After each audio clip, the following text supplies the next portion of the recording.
I see. All right. Okay, we can start. Good afternoon, everyone. I'm Dr. Song Gang from the School of Chinese at HKU. I serve as the chief editor of our school's Journal of Chinese Studies. You can see two issues there. Actually, the second issue of this journal with the new name is HKU Journal of Chinese Studies has just published a few days ago. Yeah. Formerly, it's known as a Journal of Oriental Studies. But with this new name, this is the second issue. Yeah. So I'm very glad that for this new publication. And also, I'm pleased that we can launch this distinguished scholar lecture series for this journal. And Professor Zhang Longxi has kindly agreed, accepted our invitation. And he's here to give the very first lecture in this distinguished scholar lecture series. Okay. Before I give you an introduction of Professor Zhang, I would like to invite the head of our school, Dr. Lin Peiyan, to say a few words to officially start our distinguished scholar lecture series. Dr. Lin Peiyan, please.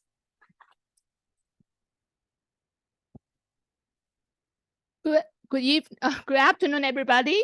I would like to give the full credit to my very helpful colleague, Dr.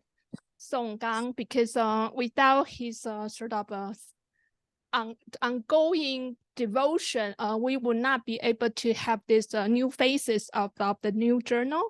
So I would like to say a few words about the history of this journal, because it was actually it was established probably, I think, 1954. Yeah, so if you do a very simple math, this is like 69th years old of this journal if it's a human being. So it had a very, very long and very proud history. But we would like to say a few words like why we changed the name, because it was formerly named Oriental Studies, 东方文化. So as you have known, since Edward Said published his very monumental book, Orientalism, so this very sort of othering act has been problematized by a lot of scholars. So in order to have the more sort of a fresh look into sinology or sinological studies, we collectively decided to give it a new name. So it's now called 香港大学中文学报. It's a lot more neutral, hopefully. But if you have browsed some of the issues, then you will know we actually try very hard to give it a new faces. So we have different sort of sections, and then it's like a different themes. So hopefully it will reach a wider readership as well. So before we invited Professor Zhang to start, I would just like to say some sort of a personal connection with him, because I first met Professor Zhang several years ago, probably in Hong Kong. It was actually sort of a Harvard Yanjing Institute, sort of alumni gathering. So I'm very proud that we were sort of connected, because of course, Professor Zhang is like sort of our sort of a pioneering scholar associated with Harvard Yanjing Institute. And then I only visited like several years later, but I'm very happy to have this sort of little connection. And actually another very personal connection is my first book happened to be published by Brio under a very special series for which Professor Zhang is actually one of the two series editors. So even till now, I'm still very grateful for his support and encouragement to make this happen. So this is sort of an anecdote. So just try to say Professor Zhang, although he's very sort of established scholar, but he's still very, very kind to junior scholars or younger generation. So now we are very, very pleased to welcome him to Hong Kong U to give a talk, and I will probably give this microphone back to the moderator of today's talk. Yeah. Thank you, Dr. Lin. Yeah. All right. Now I just gave a very brief introduction of Professor Zhang, but actually really just trace back Professor Zhang's academic, life. So it's going to take a long time. Yeah. Professor Zhang is an internationally renowned scholar in East-West cross-cultural studies. He received his MA degree from Peking University and his PhD degree from Harvard. He has taught at PKU, Harvard, and UC Riverside, and CityU for many years. After retirement from CityU in June this year, just a few months ago, he is now Xiaoxiang Chair Professor of Comparative Literature at Hunan Normal University in Changsha. Professor Zhang is affiliated with prestigious academies in Europe. He was the elected president of the International Comparative Literature Association from 2016 to 2019. He also served in several leading journals in this field.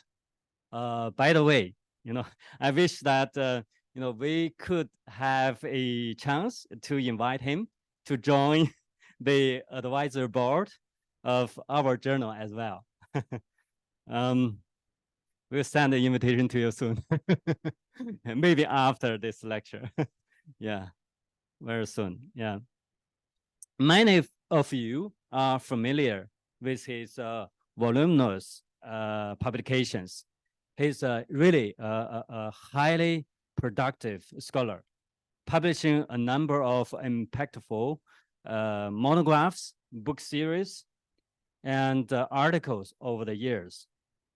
Indeed, a role model for other scholars in the field, including me. Yeah. It is impossible for me to name all of Professor Zhang's publications, but the research outputs he has done, including the most recent book, this book, World Literature as Discovery, Expanding the World Literary Canon, which has been published just last month, right? In September. This month, okay, by Routledge, a well-known publisher.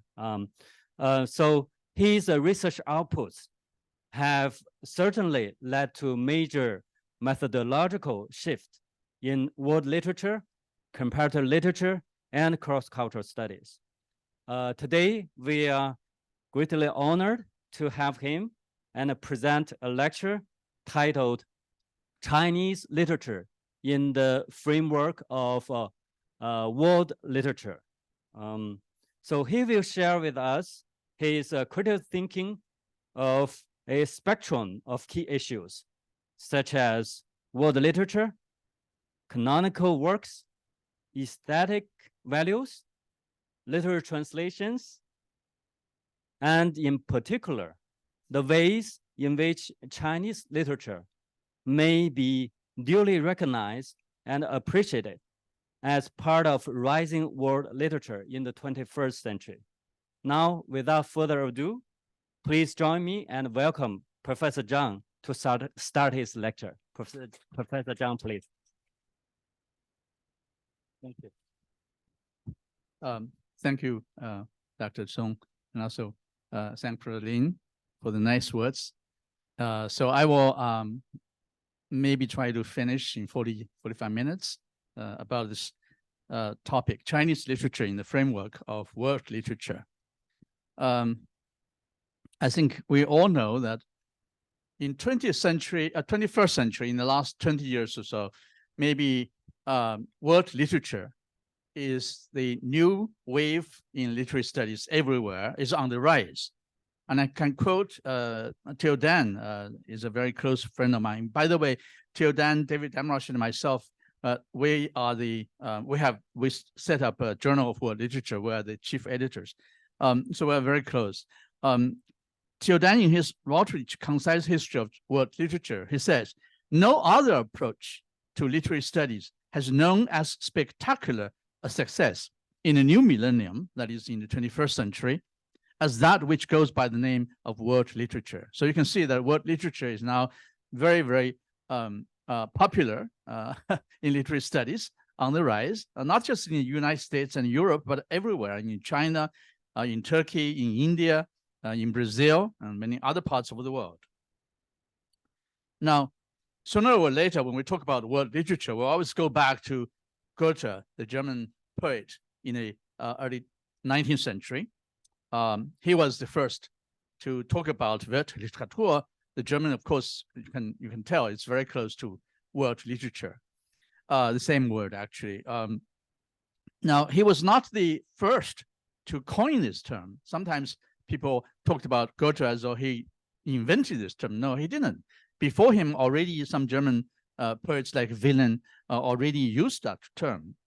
But when Goethe was talking about this in the early 19th century, when Goethe was in his old age, he was a very important figure, very well respected in Europe. So many people, scholars often visited him and talked with him. So when he talked about Weltliteratur, of course, a lot of people pay attention. And he mentioned the term Weltliteratur in several occasions, but the most important one and often quoted one was the one that was very famous in when he talked about world literature with his young secretary, Johann Peter Eckermann. Eckermann was a young man. He admired Goethe, so he went to work with him, and he recorded his conversations with him, and afterwards published a book called Gespräch mit Goethe, Conversation with Goethe. Nietzsche, the German philosopher, once mentioned, if you want to just read one book to learn about German literature, you should read Gespräch mit Goethe. You're not reading any work really of literature, but Conversations with Goethe. That was the important book to give you a better idea of what is going on in German literature or the literary world at the time. And because the conversation was noted as almost like a diary, so we know exactly what time Goethe was talking about this. And as you can see, it's January 31st, 1827. We know exactly the date, because that date, he was talking with Eckermann. And from the very beginning, world literature has a special, if fortuitous relationship with Chinese literature. Why? Because when Eckermann went to see Goethe, Goethe says, in the last few days, I'm reading a Chinese novel. Now, he didn't mention which one. I mean, scholars have discussed, debated on which one is the novel that Goethe was reading, and it came to the conclusion, it's still debatable. There are two candidates. One is Yu Jiaoli. The other is Hao Qiu Zhuan. And none of this is really the great Chinese novel like Hong Lou Meng or anything. But, well, still, those works were translated by the Jesuit missionaries in French, and Goethe was reading not in Chinese, of course, was reading in French translation. So from the very beginning, you can see that the idea of world literature has some connection with Chinese literature, and also has very close relationship with translation. Okay, and when Eckermann heard Goethe was reading a Chinese novel, he said, it must be very strange. You're reading a Chinese novel. And Goethe said, no, it's not as strange as you thought. And he said, the Chinese are just like us Germans, and we are very much like them.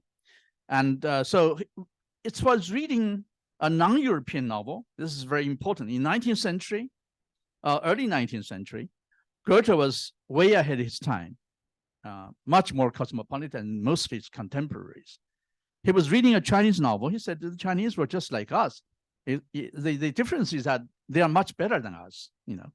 And Eckermann said, well, you like that novel so much. Is that the best Chinese novel? Goethe said, no, not at all. They have thousands of these works. This is very famous, when our forefathers still living in the woods.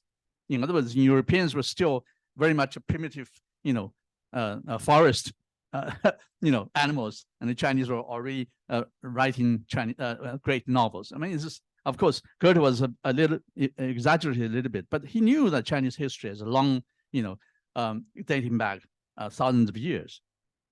So it was in that context, reading a non-European novel, that Goethe came to this conclusion. This is very important and very often quoted passage from his conversation with Eckermann.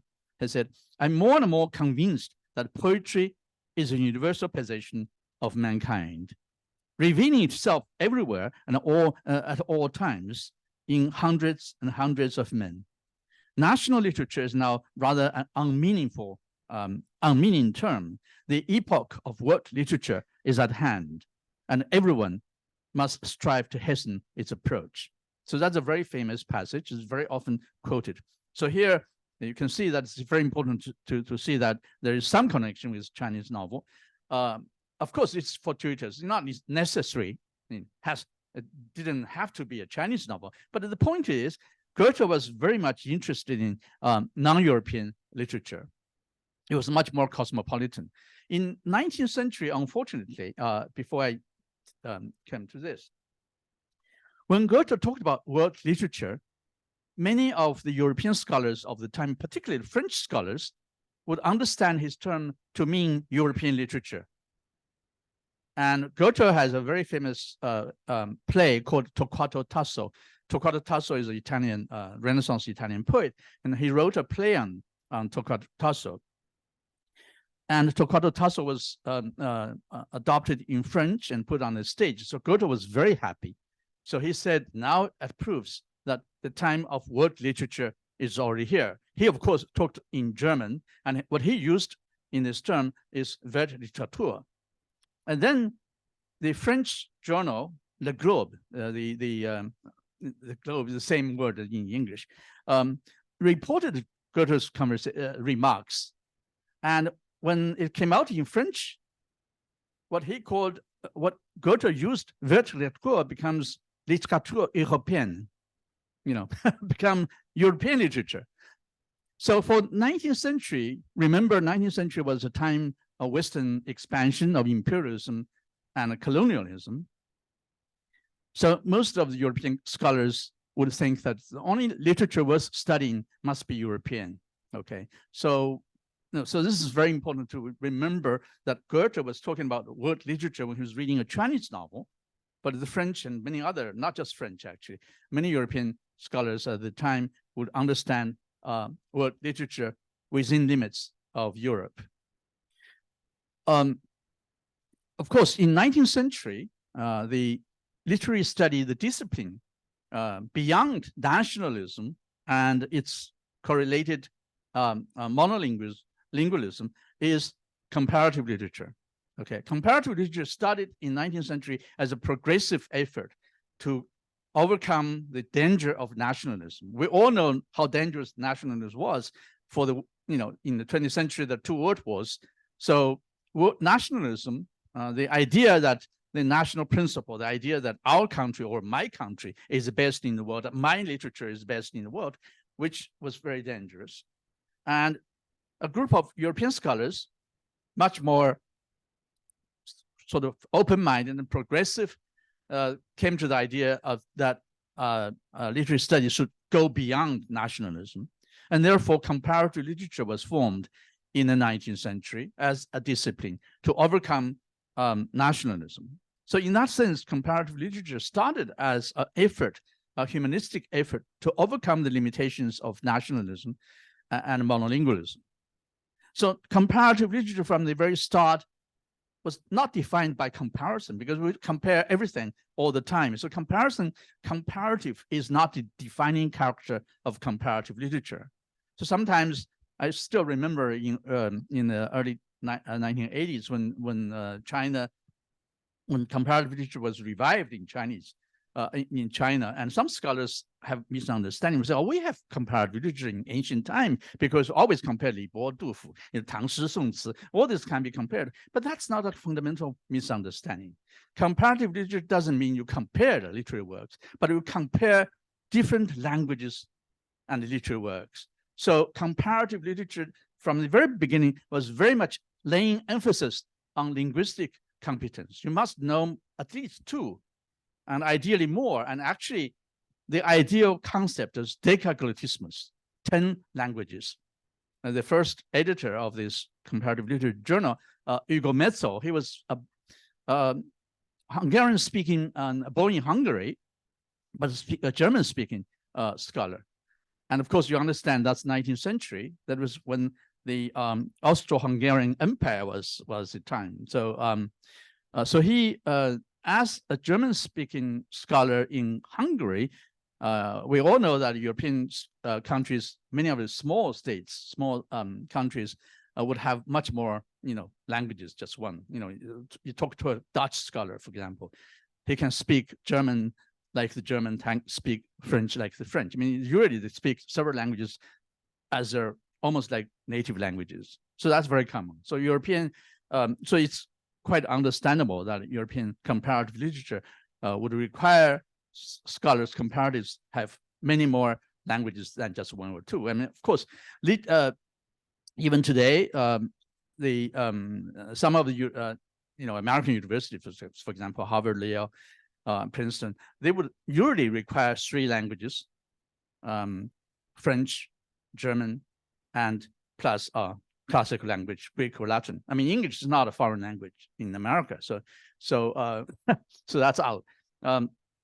But the idea of decaglottismus that Hugo Metzel proposed for European comparatists, with no exception, are all European languages.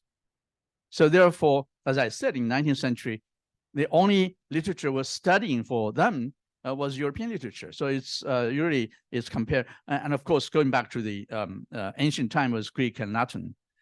So typically, a European scholar of comparative literature would know several European languages, but not really non-European languages. Of course, there are second sinologists, for example, or Indian Indologists, but they spend all their time to learn a Chinese or Indian language, and they never really did. So the point is, East-West comparative study was impossible in 19th century and much of 20th century. Before 1970s, I would think, in America, you couldn't do a PhD using Chinese as one of the literatures. So it's really late, very late, that they gradually tolerate or accept the idea of East-West studies. But Goethe, as I said, in early 19th century, was already proposing the idea of Literatur, reading a Chinese novel in translation, which is quite different from what a comparative study scholar would do. But Goethe, of course, didn't define the term very clearly. What exactly is word literature or Literatur? So this is in mid-20th century. Claudio Guillen, he's a great comparatist. He's Spanish. His father is a very famous Spanish national poet called Jorge Guillen. Claudio, of course, he was very kind of progressive intellectual. So he refused to be in Spain when Franco was in charge. So he was at Harvard, actually. When I was Harvard, he was one of my teachers. He's very, very good. And when Franco died, he went back to Spain and became a professor in Barcelona. He died in Barcelona. Now, I think in my view, he wrote the best introduction to comparative literature, even today. He wrote in Spanish, but it's translated into English and published by Harvard in 1993, which is called the Challenge of Comparative Literature, in which he talked about Goethe's idea of word literature, and he has some complaint or critique of Goethe's idea. He says, what can we make of such an idea?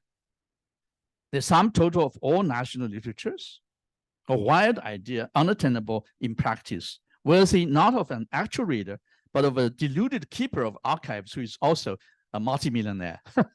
So the idea is nobody would think of word literature. What do you mean word literature? And all the works in the world is so much. I mean, the huge amount of literary works make it impossible for anybody to read word literature. We always read in a language. We read English literature, French literature, Russian, Chinese, whatever, but nobody can read all the languages in the world, and nobody therefore can read world literature in that sense. So world literature is not a simple term. It's impossible in a quantitative term. Nobody can read.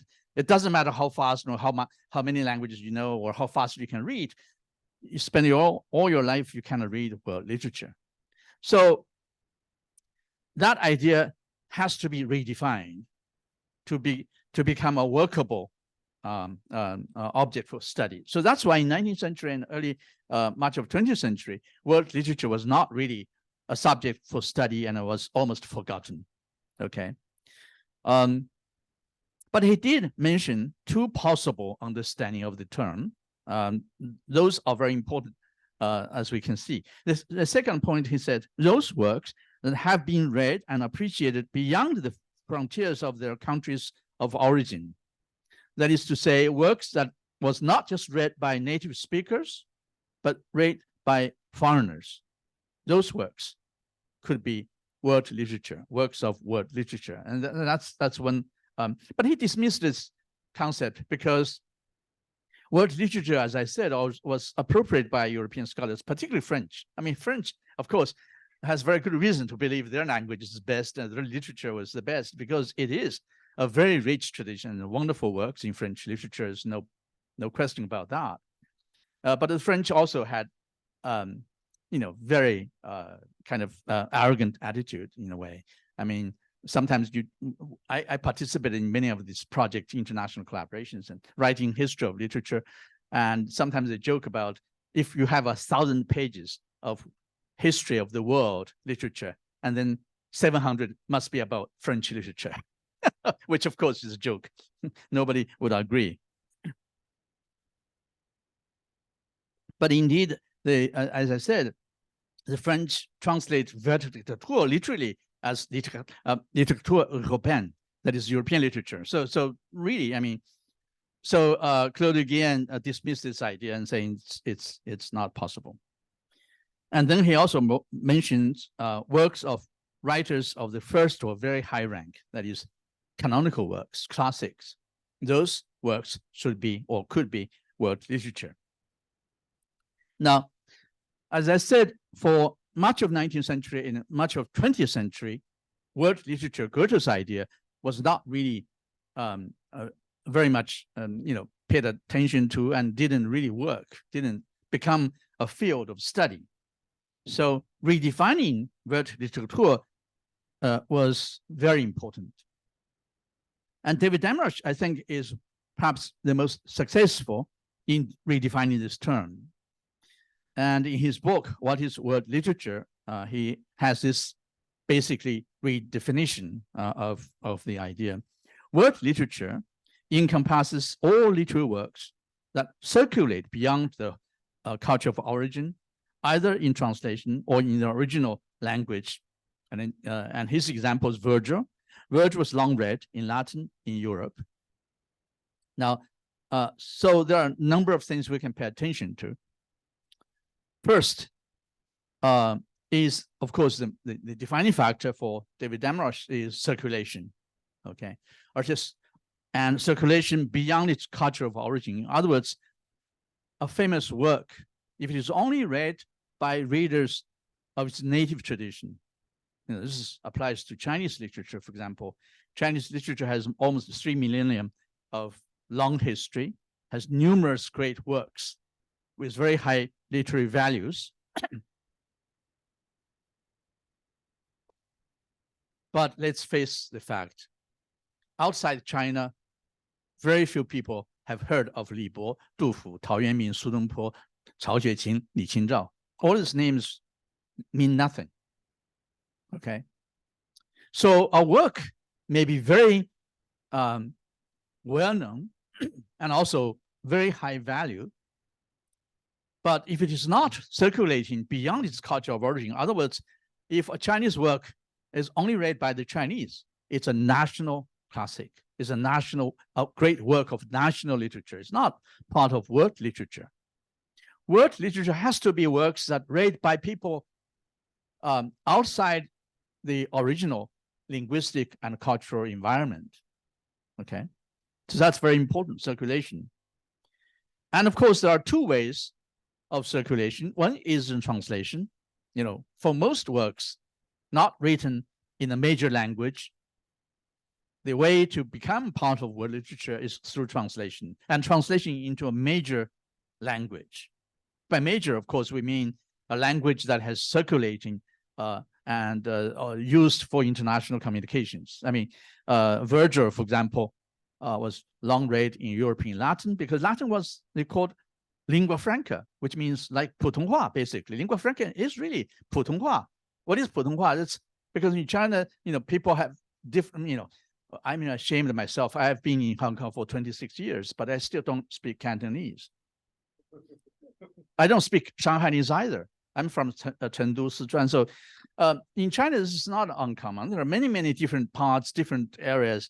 And sometimes if you go to Guangxi, for example, one village speak a language, the next village speak another. It's very difficult. So, but 普通话 is beyond all this. So that's the language we all speak, 普通话. Lingua franca was exactly like that.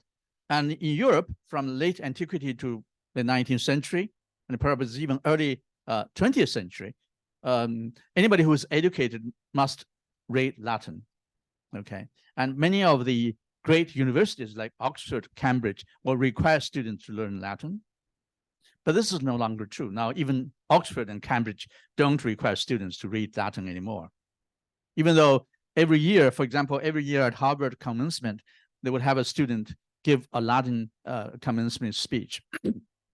And sometimes classic professors will complain that the level of Latin is declining because there are many mistakes. Anyway, so Latin was the lingua franca for a long time in Europe.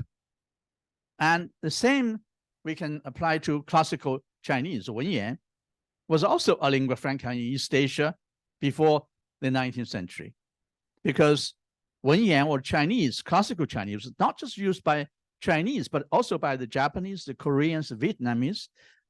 Their history, their literature were all written in classical Chinese. And that, of course, became a problem for modern time.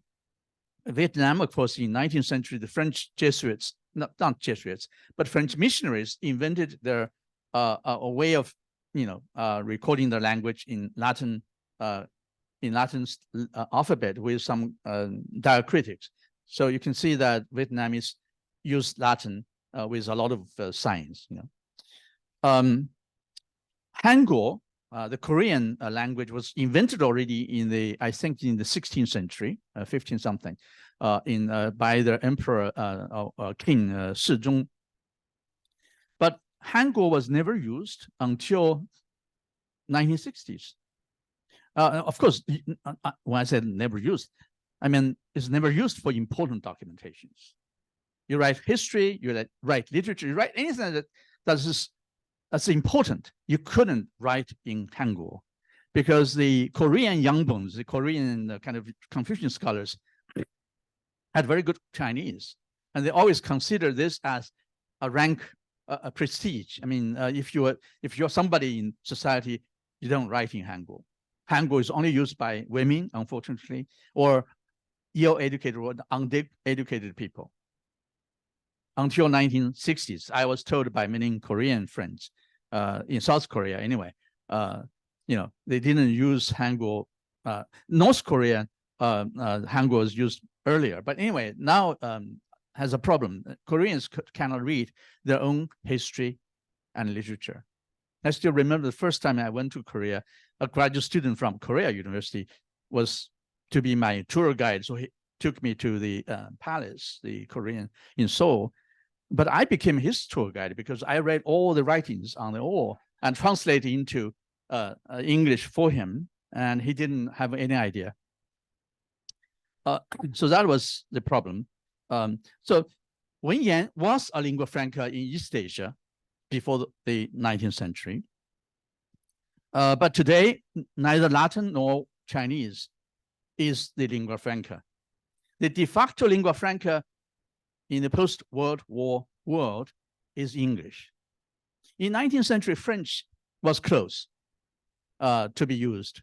particularly for aristocrats and intellectuals, French was very important. So, for example, Tolstoy, in writing his War and Peace, all the noble people talk in French, and he wrote directly in French. That was the time in 19th century, but no longer true. Very painful for the French, but that's the reality. Today, if you publish in English, you have more readers than French or any other language. If you have an international conference, usually it's English. People from different countries use English to present their ideas and communicate and exchange and so on. So English becomes the de facto lingua franca. Now, David is a very close friend of mine, but his idea, his redefinition of world literature, even though it's very, very helpful, and I think it's instrumental in the rise of world literature today, because it made world literature no longer a wild idea, as Claude criticized, but a workable idea, because circulation beyond its culture of origin, that would reduce a huge number of works, particularly non-Western works.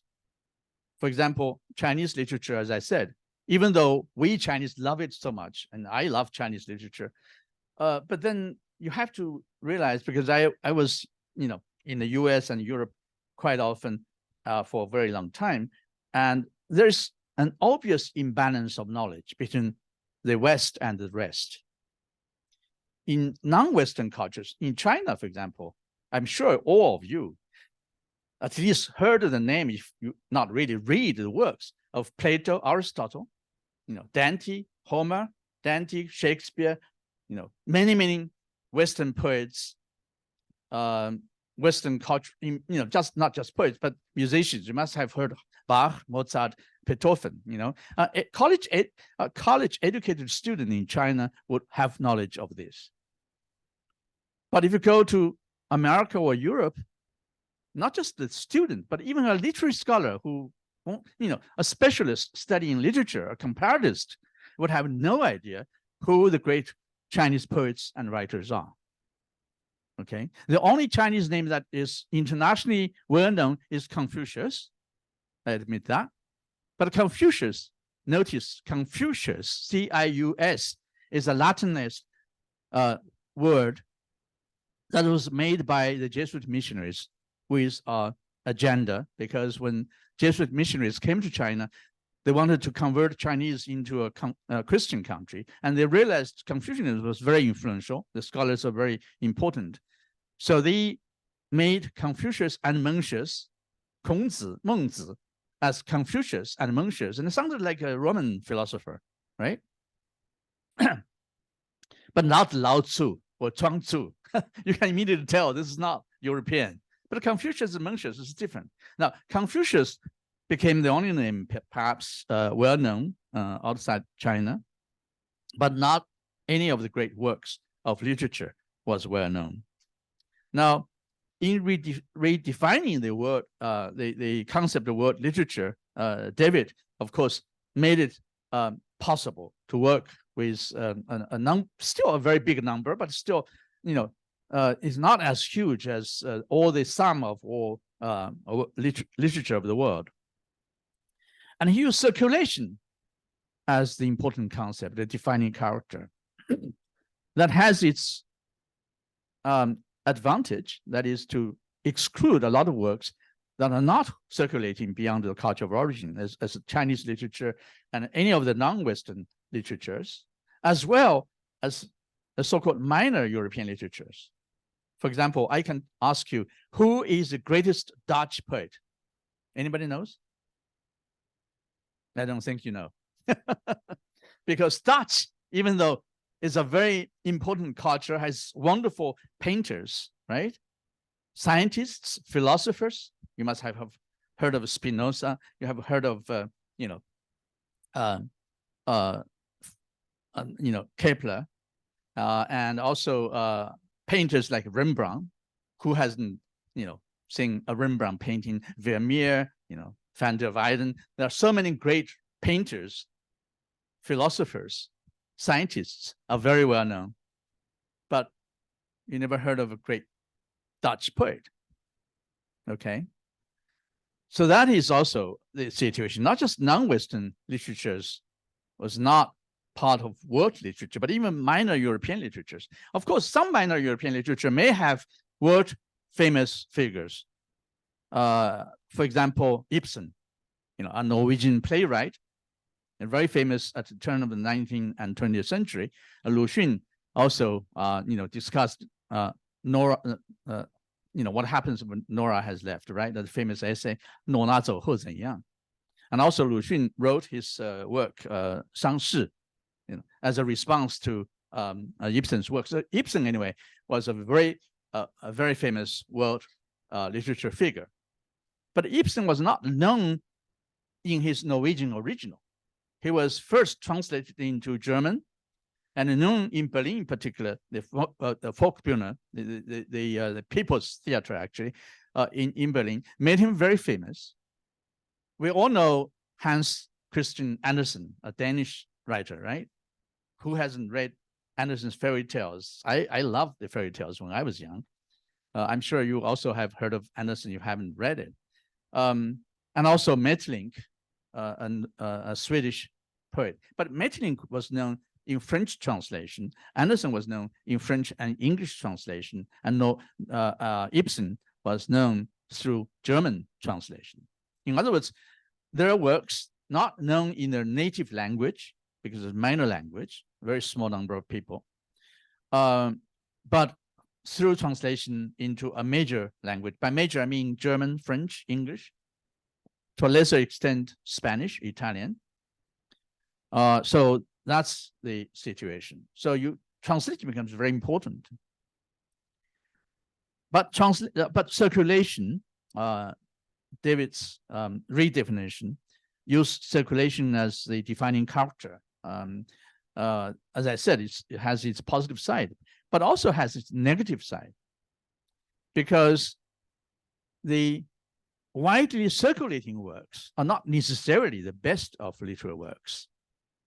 Bestsellers, every time you have New York list of bestsellers and many different types of list of bestsellers, most of those works were read and forgotten. They're not really classics. They were not really great works of literature that is remembered by generations of readers. So that's why it's very difficult to say who is the great world literature figure today, because they're still alive. For me, it's canonical works, classics, that has already withstood the test of time, so to speak.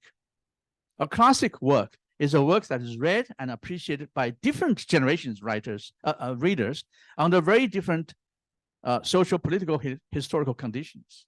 Those works are constantly read and commented on, and those became great works of canonical works. My idea of world literature should be the integration or the combination of the best of all the works in the world, not just the major European traditions. Okay. But David's idea, he of course is very liberal and very open-minded. So he said, world literature is not an infinite, ungraspable canon of works, but rather a mode of circulation and of reading, a mode that is as applicable to individual works as to bodies of materials, available for reading established classics and new discoveries alike. So basically, he redefined the concept of world literature. And if the purpose of redefining, remember why you have to redefine world literature, because it's simply too much. You cannot read all the works in the world. So the problem with the undefining world literature is too many works to read. And our life is limited. Our time is limited. You cannot spend your time without choice, without discrimination. Okay, so we have to make choices. But if the redefinition is to solve that problem, to make the impossibly huge amount of works and exclude many of them, and saying only those circulating beyond the culture of origin, those are works of literature, of world literature. That is a good thing. But then now you open this to, classics and new discoveries, and everything can be, and that's self-defeating, basically. Defeat the very purpose of redefining world literature. So I have some disagreement with David on this point, but I can very well understand why. Because in the postmodern age, particularly in American universities, with all this kind of political correctness, it's impossible to talk about literary values and value judgment. You cannot judge. I mean, the judge, who are you? Why you have this position and power to judge? So nobody can. So nobody talks about canon. Nobody talks about classics. Nobody talks about aesthetic values and reading with pleasure. All this become problematic. That is why David cannot really use literary value in his redefinition of world literature in the situation in American universities. I don't think that's good. I always argue against that. In the 1990s, early 90s, in American literary studies, some people, propose the idea of decanonization. Have you heard of this? Decanonization.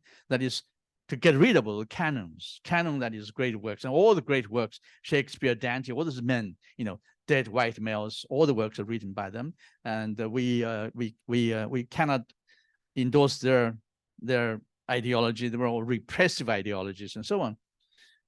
Therefore, in that kind of thinking, and indeed that is very true. If you look at the curricula in many of the departments of literature and others, there is a rampant presentism. That is, the present is the only thing that is good, because we can stand on the moral height of the present moment and looking at the past. They're all a huge mistake. The past is always backward, reactionary, not progressive. Only we are the progressive generation, the me generation, and so on.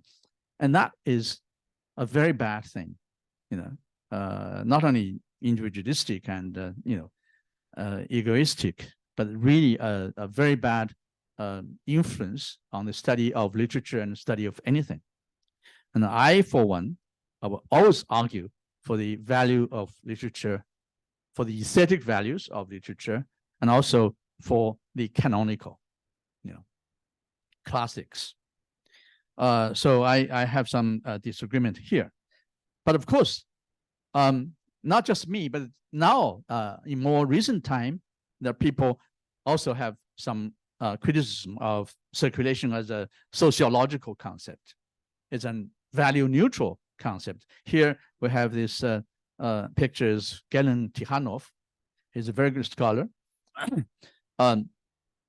Recently published an essay, or he edited a book actually. In that book, he had this essay, Beyond Circulation. He says, circulation does not seem to me to be furnishing the right optic here, because the idea of ready artifacts freely moving through the supply chain of the book market imagines the spaces traversed by literature as flat, leveled, and somewhat monotonous terrains, whereas in reality their relief is rather varied. So his critique is that circulation is a sociological concept.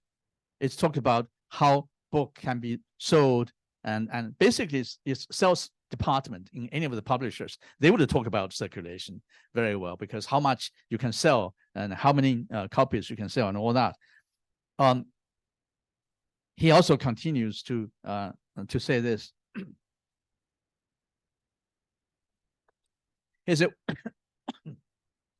world literature, which as a discourse is generally far removed from classic literary theory, based as the latter often was, up to and even including deconstruction on close reading of texts, displays here an important proximity to the value-neutral approach taken, for example, by structuralist semiotics that would examine Balzac's novels with the same devotion it would extend to lowbrow literature or the study of commercials and company slogans.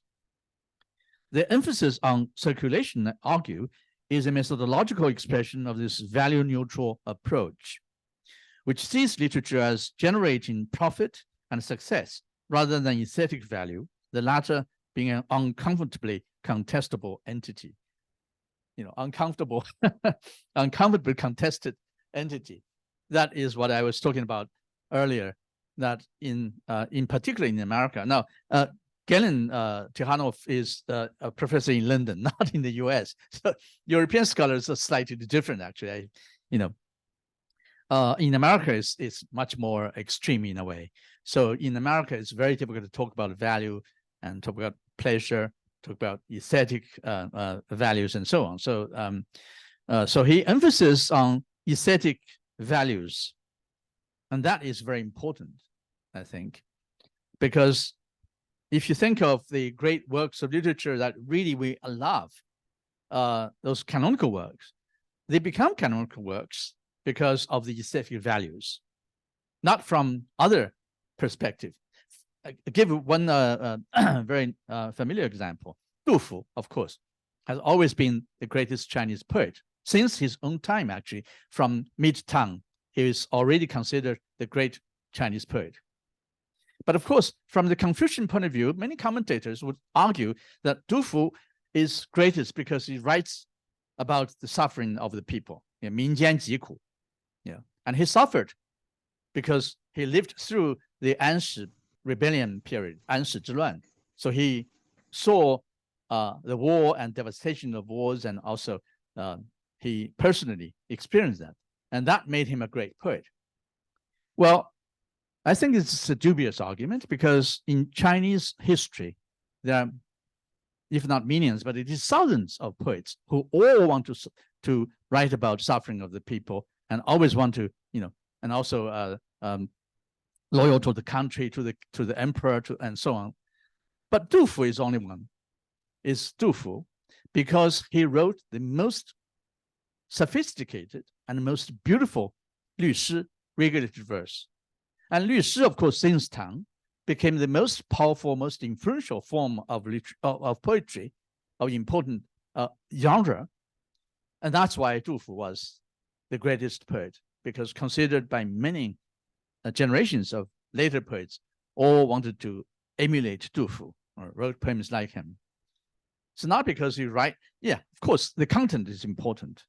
Indeed, writing about suffering of the people is moving, but there are many, many people, many poets and writers writing about the same.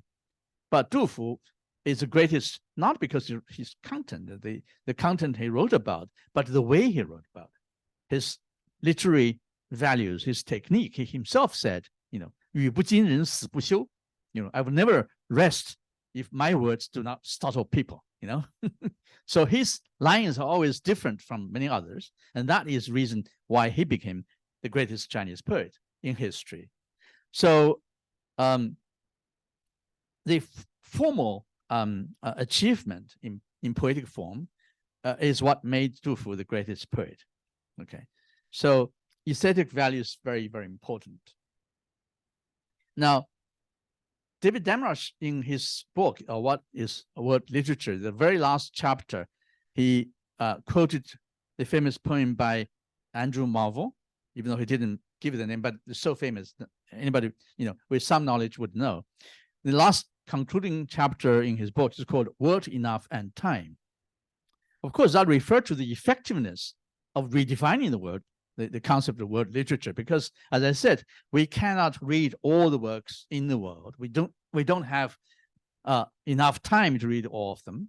So that was the point. But indeed, I would argue even more so, circulation is not good enough, because circulation does not differentiate really great works of literature from, works with little or even no literary values. So I would very strongly argue canon and word literature. Word literature should be the best of all the different traditions, literary traditions, not just European. Of course, I'm not putting down European. I'm not against European literature. I learned European literature. I taught European literature all the time. When I was in the US, I never taught Chinese. I taught comparative literature, mostly about European literature. So I have no, idea to say that European literature is not good. But world literature should not just be literature of the European tradition. It should include great work of many different literary traditions in the world, including Chinese, of course. China, is a country that has this, the writing system is consistently used the longest one, because what is ancient Greece, ancient Egypt, ancient India? They're ancient because they're broken. Ancient Greek is not the modern Greek. Even Latin is no longer used. And ancient India, text in Sanskrit, the average Indians have no idea how to read Sanskrit. But in China, even though some young students may have trouble, but if you spend some time to learn classical Chinese, we can still read Confucius, Zhuangzi, Laozi in the original, not in translation. And that is something very important.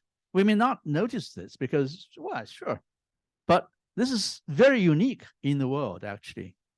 No European or American can read Greek or Latin, easily, except you become a classicist. Otherwise, most of the people would not read their ancient texts in the original, but we still can. I would prefer read Confucius in the original than modern translations. Most modern translations are not as good. So that's the difference. China has a history, the literary history, almost 3,000 years, and so many great works, in different genres, but nobody outside China knows about them. And that is the imbalance of knowledge I mentioned earlier. And that is a very unsatisfying situation.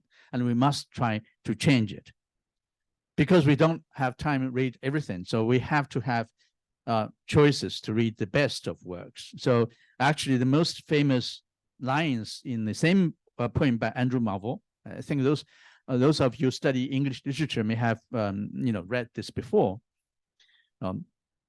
Had we but worked enough and time, this coyness lady with no crime. I mean, of course, this is a poem, a love poem. He's trying to get to the girl and say, hey, come, don't be shy.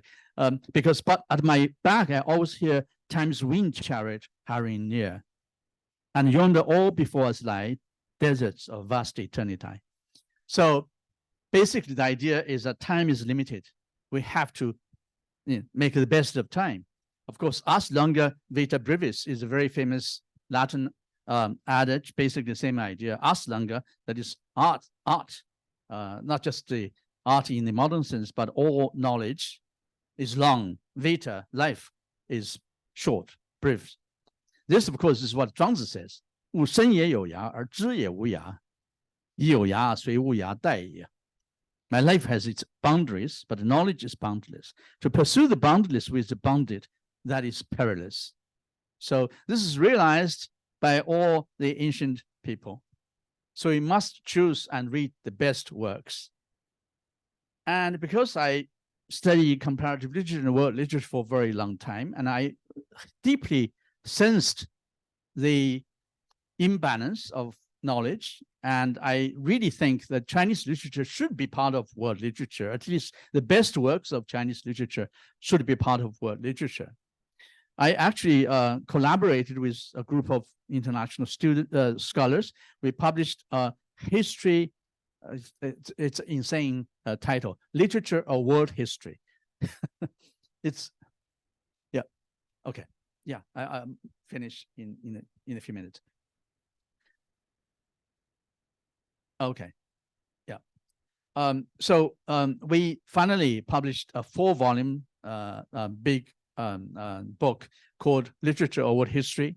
And I wrote Chinese history, Chinese literature history in that book. But it's because it's an integration of all the major literary traditions in the world. So every volume has its limited space. So I couldn't possibly write many of them. So finally, I wrote an independent work. A History of Chinese Literature was published last year. Well, the copy page said 2023, but it's actually came out in November last year, 2022, yes. And this is a history of Chinese literature. So my idea is world literature could arise because of the almost consensus of the critique of Eurocentrism. I think it's very important to realize Eurocentrism is not proposed by Asian scholars, but it's by Europeans and Americans themselves, and that's very important. There's a very long self-critique tradition in European culture, and that is very valuable. And we have to realize this. But because of this, it's possible now to talk about world literature in the real sense of the world's literature, not just European literature. Okay, so world literature offers an excellent opportunity for non-European literatures and even minor European literatures to have their best works to be introduced to readers outside their own native environment. That is point. That's why I write this history. It's not for Chinese readers, really for readers who have interest in Chinese literature but have no knowledge about Chinese. So the rise of China and the multipolar world order made it possible for more people, students and scholars are interested in Chinese literature and other non-Western literatures. But as I said, much of the work, much of the world's literatures is still unknown and yet to be discovered. So world literature as a discovery is my new book just published. And world literature will be localized because it will be manifested in different parts of the world, and of course with different points of references. So world literature is unpredictable, is variable, it should be in different parts. And this is what I can say, that world literature is on the rise, and it gives us opportunity to study different literatures, different traditions of the world. And particularly for you young people, I think this is a very important task for you to accomplish in your future career. Thank you very much.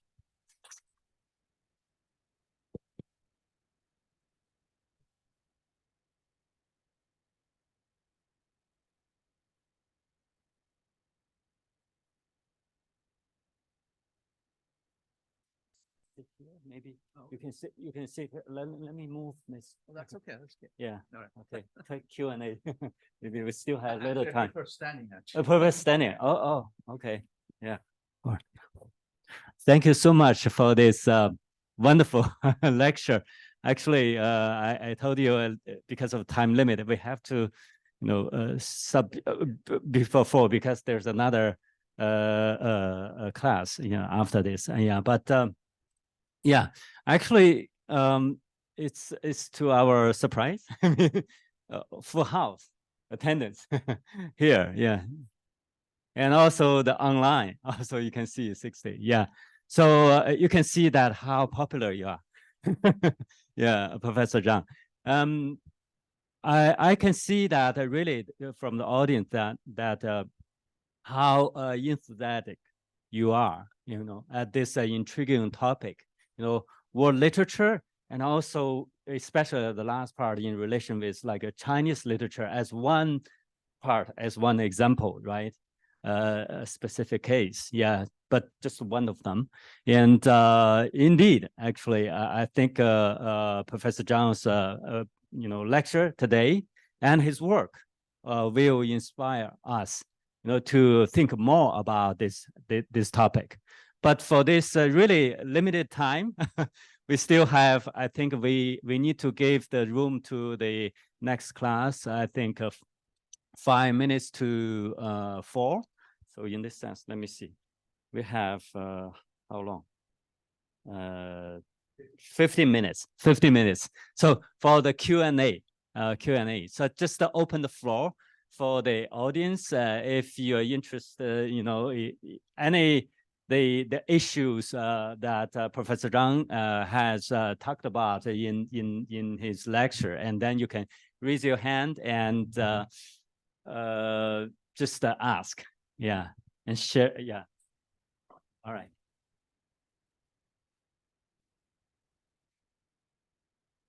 Hello, Professor Zhang, and I found that your lecture is really kind of provoking. And I'm Jane from the Faculty of Education. Although my major does not relate to literature, but I'm still quite interested about the term world literature, because just now you mentioned that perhaps it relates to the best or the first level or something, because nowadays, even for the higher education, we have the kind of ranking. So I'm not sure, how would you define the term best, or the thing you mentioned, like the top in literature? And I also got a second question, yeah, if you don't mind. And my second question relates to the kind of, how would you define Chinese literature? Because we know that for China, if we look back forward the history before early 19th century, yeah. For example, in Ming Dynasty or in Yuan Dynasty, we have lots of minorities. Sorry, not minority, the ethnic minority, if I could say that. And so, as China is a kind of multi-ethnicity country, so how would you define Chinese literature? Does that involve a lot about the ethnics from minorities as well? So to avoid the kind of ethnic centric, so I'm not sure, how would you I understand that? Yeah. Okay. Thank you. All right, the first question, how do you judge what is the best work? Okay, I already said canonical or classical works. Every literary tradition also has a critical tradition, okay? It's not just we today judge what is the best. It has always been judged throughout centuries. As I said, Du Fu was thought as the greatest Chinese poet since Mid Tang, when he was still alive, okay? So it's not that today we say Du Fu is great, but it's been great, has been said by different generations. So that is the, so who does a judgment? It's not just by one person, one generation, it's by many, many different generations living under different social historical conditions. We say Du Fu is the greatest poet, not because we're still in Tang Dynasty. If we don't say so, then maybe the emperor will kill us. No, no power can force you to love a work of literature. We love Shakespeare, not because we're afraid of Elizabeth, the Queen. No. So that has nothing to do with that. Okay, so what we think is the best is internal respect and admiration. After you read this, and so this is great work of literature, love it. Not because your mother, your father, not even a teacher or professor tells you, you must have this. Okay, so that's one thing. So in other words, the best works are judged by their own critical tradition, not imposed by other outsiders, not imposed by, but for example, usually we would impose European judgment and saying, well, this is modernism, is classicism, but those works are all, the terms are all problematic when you apply to, let's say, Chinese literature.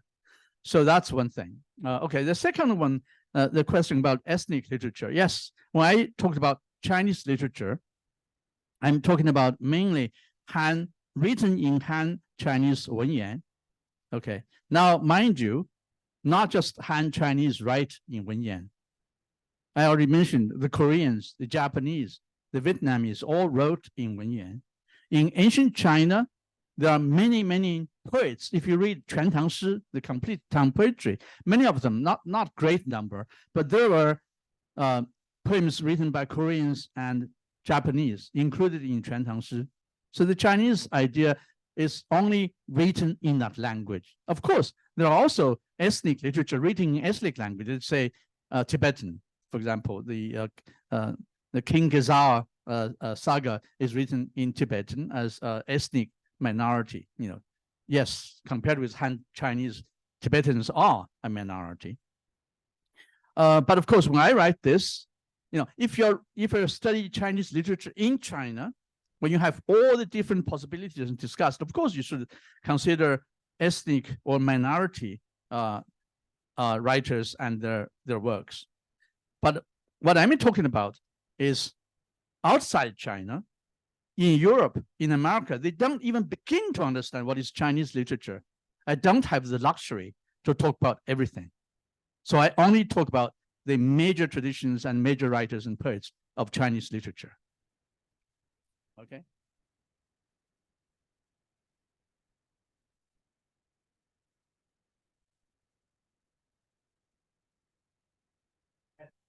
Okay, so recent years, the scientific novel Liu Cixin Three Body is become very popular in the world culture. So what do you think about the scientific novel? And another question is, some people said because of the Chinese literature have the chance to influence the world is scientific novel. So what do you agree with it? Thank you. Here I must reveal my weakness. I don't read contemporary works. Okay, so I don't. Well, I have heard of Sri Sandy became basically won an award as science fiction. For me, this is too soon to judge, to say this work will be a great work of literature, let's say 100 years later.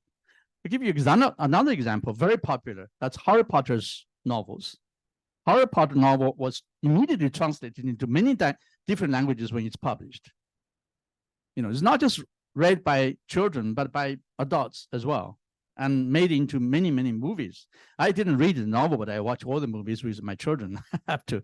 Anyway, but I'm not sure after 100 years or 50 years, still will be a great work of literature. It could be. I'm not saying that there will not be. I'm not saying all bestsellers cannot be classics. No, some bestsellers will become classics. Dickens' novels, many of them were published serially in a journal, in a magazine, and became and then published as a book. And many of them become great works of English literature. So I'm not saying that best works are not necessarily best-selling books are not necessarily classics. It could be, but I cannot judge that at the moment. So that's why I don't read contemporary works. I'm sorry.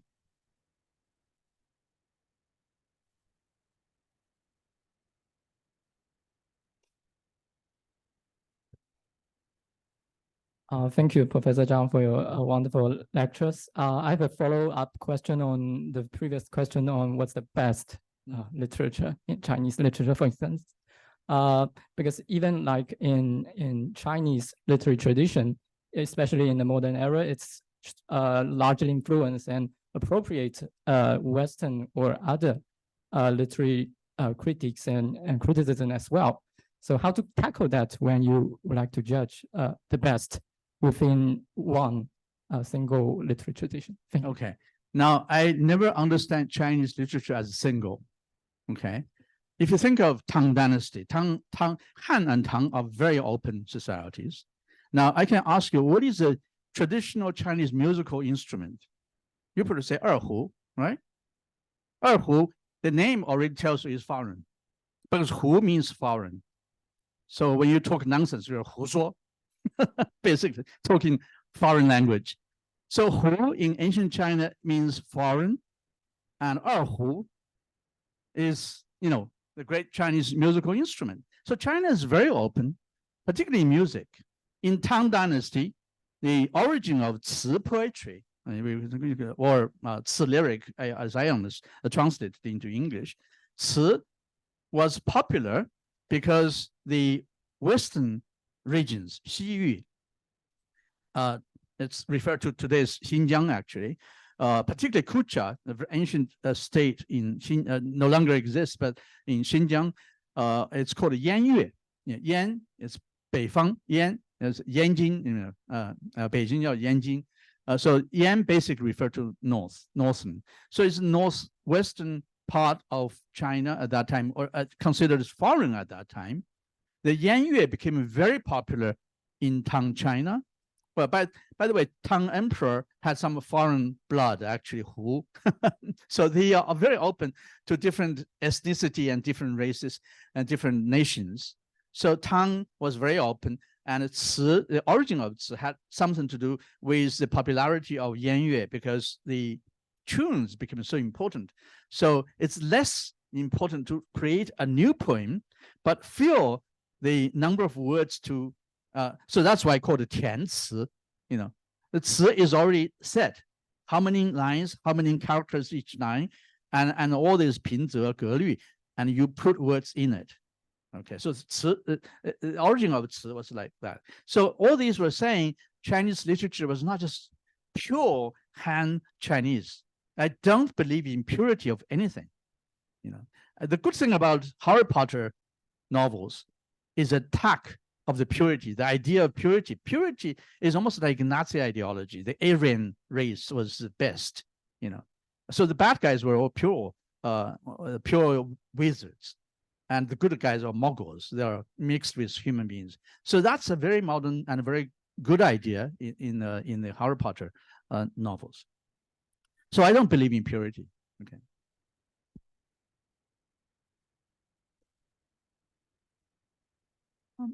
Hi, Professor Zhang. Thank you for your intriguing lecture today. You mentioned that the countries other than the major Western countries are in a disadvantageous position in world literature. So can you share some thoughts on how Japanese literature gained this status or popularity in world literature, and if China can learn something from Japan's experience? Thank you. Yes, I think, like many other things, geopolitics has a tremendous influence.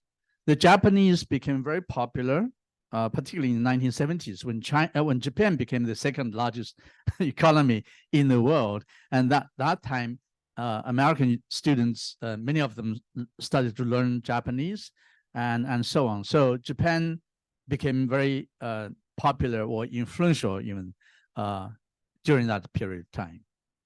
And now, of course, China becomes the second largest economy.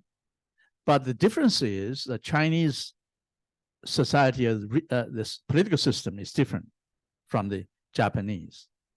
And therefore, the rise of China had made many political leaders in the West nervous. Therefore, the reaction is it's sanctions and trying to prevent China from rising rather than anything else. But then in the study of language and culture and literature, I think there is really rising interest. When I was teaching in California, definitely, there are more and more students learning Chinese. And I heard recently the number is dwindling because of the political situation, I think. Yeah. So unfortunately, geopolitics has an influence on culture and even literature. So. Yeah, sorry. There are a couple of questions over. Yeah, thank you.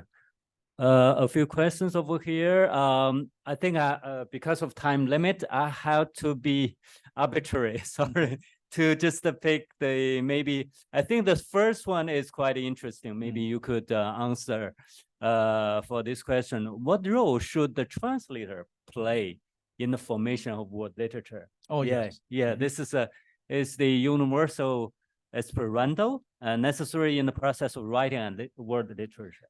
Well, as I said, from Goethe's talking about world literature, it's already mentioned, already a very close relationship with translation, because Goethe was not reading Chinese novel in the original. He was reading in the French translation. So translation became very important for works of literature to become part of world literature. I mentioned English is today the de facto lingua franca. So works written in English has an advantage, but not even French or German. Okay, those works become much more popular when they translate into English. Even French theory, I can tell you that now everybody has heard of Derrida, right? Jacques Derrida, very famous. In early 1990s, I was in charge of comparative literature in my university, UC Riverside, and we had that time a French graduate student from Marseille, and she came to do a PhD in the US. So I interviewed her and asked her what kind of works she had read, and she mentioned famous works like Foucault and Lacan and Roland Barthes. So I asked him, have you read Jacques Derrida? She said, never heard of. That's 1990s. So in other words, Derrida became very famous because he was made famous by basically Paul de Man at Yale University, the Yale School. And he taught in Yale actually many times. Actually, I met Derrida himself and had a conversation with him at Yale for one afternoon.